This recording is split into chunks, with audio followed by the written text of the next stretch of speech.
All right, so I'm out here fooling with the camper again today. I have two of these Chinese diesel heaters that I've been using out in my garage for the past 2 years. This was the better one out of the two. This one here, these are basically all-in-one units. They have everything all in one box. But I'm going to disassemble this one. Well, I've actually already started disassembling this one, obviously. And I'm going to fix this one into the floor back here somewhere. I ordered a base plate that mounts to the bottom of this.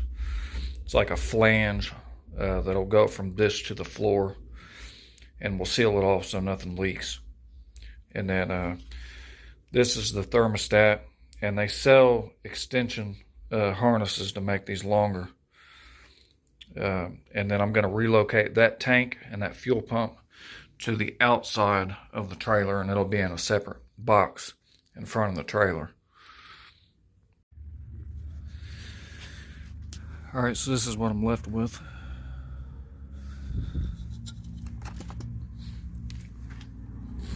So I took that cover off, and I'm going to blow the inside of this out real good. This thing was working perfectly fine, but while I have it out, I'm going to go ahead and clean it up a little bit.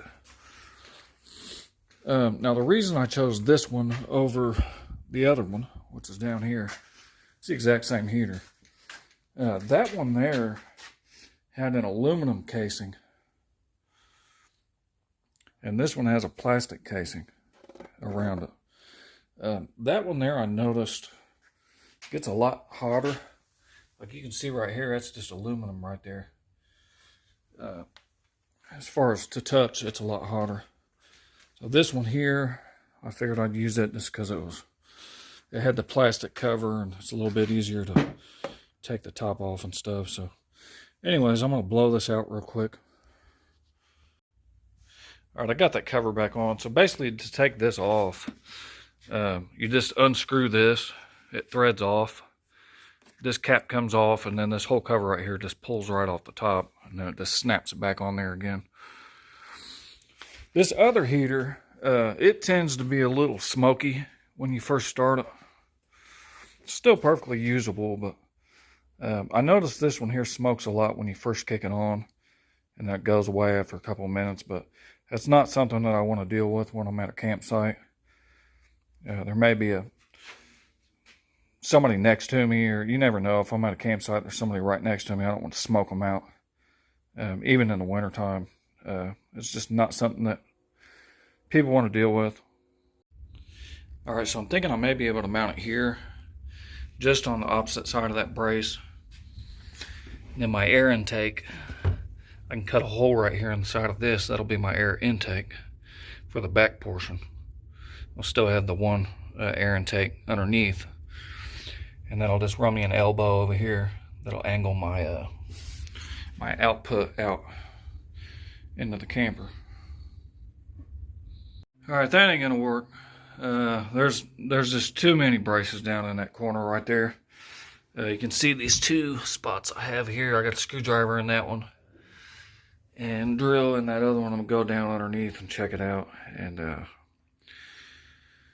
see what I got down there. All right, so that's perfect. Got plenty of room right there.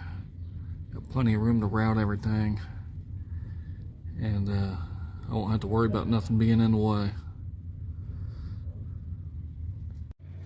So I think what I'll do is I'll do my fuel tank up here on the side somewhere, and I'll have it in some kind of waterproof box, and then be able to access the top of that to put my fuel in, and it'll just stay on the outside. All right, my base plate showed up for the heater, so I'm going to get this marked on the floor, and then get that hole cut out. All right, so I just set this on here where it's going to be, marked all the holes, and then came back, and basically this round oval right here, that's where I'm going to cut that out. I'll go here, and then the heater will go like this. Line them holes up. So that'll be right there. And I'll show you what it looks like underneath.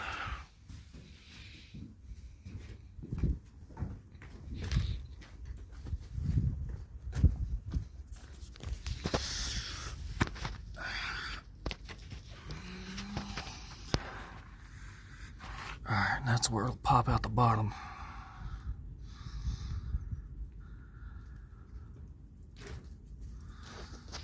So now I just gotta figure out exactly where I want to put my fuel tank, and then route my, I'll figure out where I'm gonna route my exhaust and my air intake from the bottom as well. So back inside, I'm gonna use this area right here for my thermostat location. It'll be easy to run my wires because I can run them up, tuck them back behind there, and then I'll be able to run down and hook everything up. Fuel tank is probably going to go on the outside, just on the other side of that wall. So I'm going to try and locate everything into this area over here on the camper. Try and keep it simple, keep everything close by to where I don't have to drag anything across the trailer or anywhere. All right, we are headed to Harbor Freight. Try and find me some kind of box, ammo can, toolbox, something to mount on the side of this camper to put the fuel tank in.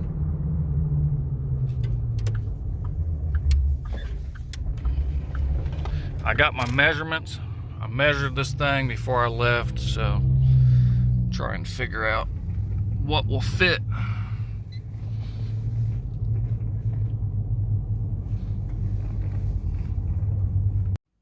So I just came back from Harbor Freight, and this is what I came up with to put my fuel tank in. I literally could not have asked for a better box.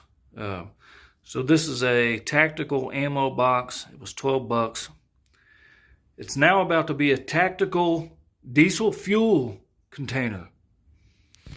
This is item number 64113. If anybody else wants to use this.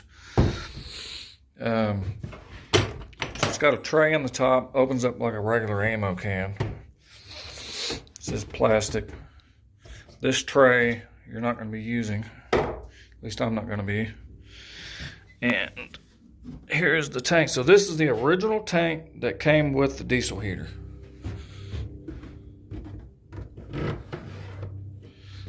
Look at that. Talk about perfect. I will have to drill a hole for my fuel line, and I may put a couple holes in the very bottom just for drainage. This does have a rubber seal around it, but I do want to have a little bit of air intake on this box because it does have this little bitty air inlet right here. But this is perfect. I actually haven't set this down in there yet. I may be able to. No, that can't be used. But anyways, and then what I'll do is I will mount me a piece of wood on the back. Probably on the back, and then have me a piece on the bottom also to support some of the weight. And what I'll do is I will run screws through that wood into these braces, which is probably going to be, it'll end up being probably that brace, and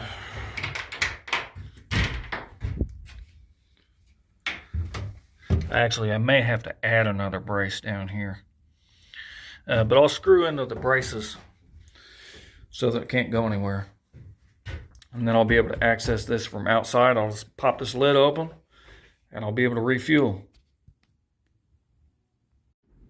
Alright, so this is what I came up with. So this is going to sit on this little platform, which will support most of the weight down there at the bottom. I got my hole drilled out here for my fuel line, and then I'll have these two 2x4s back here, which will space it out away from the trailer a little bit, and then that'll also give me something to screw to those braces that'll be on the inside of the trailer. So this will bolt through the wall of the trailer to the inside.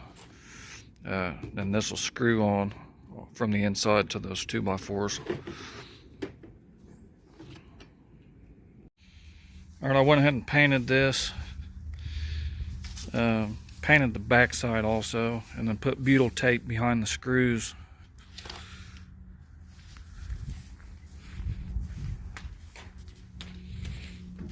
So those are bolted in to those two beams. Alright, so this is bolted at the bottom to the piece of wood underneath. This piece of wood I used just for a brace on the inside. And I ran screws straight through this piece, through this, and into the 2x4s.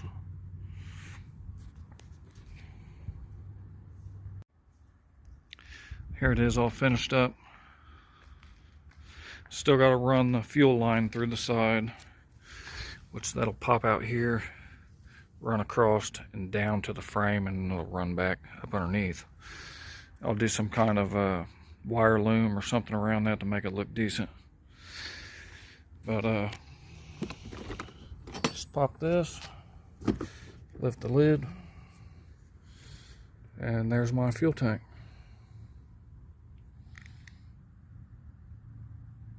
And then my pump, my fuel pump, I'm going to mount underneath.